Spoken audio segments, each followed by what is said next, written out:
Oui, merci Monsieur le Président. Les alternatives végétales aux poissons gagnent du terrain face à la surexploitation des océans, la dégradation de l'environnement et les enjeux du bien-être animal. De plus en plus de consommateurs cherchent des solutions alimentaires durables. Écoutez bien, la bonne nouvelle, c'est qu'aujourd'hui, manger du poisson sans poisson, c'est possible. Voilà une publicité qui émane d'une organisation que je ne citerai pas pour ne pas lui faire de publicité, mais j'ai envie de dire au secours. Et merci pour cette étude qui arrive à point nommé. Que dit-elle et que recommande-t-elle?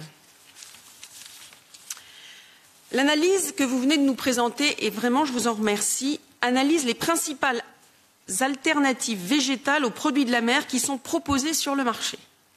Comme par hasard, les espèces les plus consommées.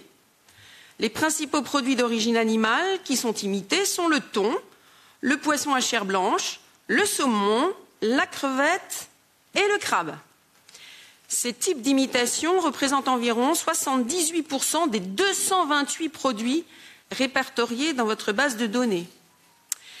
Vous précisez que les principales sources de protéines végétales, on les connaît, utilisées sont le soja, les pois et le blé. Ça nous rappelle les steaks de soja. Alors écoutez bien, et là je m'adresse aux consommateurs qui nous écoutent s'ils sont nombreux à le faire. L'ajout d'additifs est toujours nécessaire, que ce soit du sel, de la graisse ou tout autre ingrédient qui, en général, ne correspond pas aux caractéristiques des produits de la mer en tant que tels. Certains consommateurs européens, à commencer par ceux qui recherchent des produits locaux et sûrs, pourraient, j'ai envie de dire, devraient s'inquiéter de l'utilisation d'allergènes et d'ingrédients importés. La production d'alternatives végétales aux produits de la mer, vous le dites bien, nécessite plusieurs étapes industrielles qui peuvent remettre en cause le caractère naturel, biologique ou végétalien des produits. Donc que les consommateurs le sachent, et vous l'avez rappelé. Les produits de la mer doivent respecter des règles de commercialisation et d'étiquetage qui sont prévues par un règlement qui porte Organisation commune des marchés, ainsi qu'un autre règlement qui concerne l'information des consommateurs sur les denrées alimentaires. En revanche, et vous le dites bien, les alternatives végétales doivent seulement respecter le règlement INCO, d'où la nécessité d'agir. Vous proposez, sur l'analyse des emballages collectés aux fins de l'étude, un large éventail d'exemples de pratiques qui sont potentiellement non conformes. Et d'après votre étude, 45% des produits portent des noms inventés ou fantaisistes, vous les avez cités, qui suggèrent une relation avec les produits de la mer. Alors merci pour vos suggestions, je pense qu'elles vont devoir nous inspirer.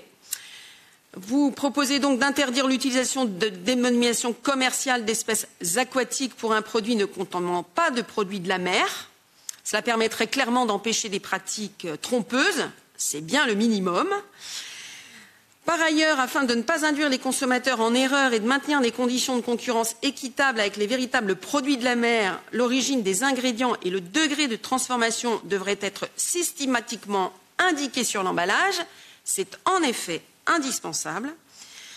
En somme, ces alternatives végétales aux poissons ne vont pas manquer de faire réagir la profession, le secteur de la pêche. Nul doute qu'ils auront leur mot à dire. Ils subissent déjà les conséquences de la pêche illégale.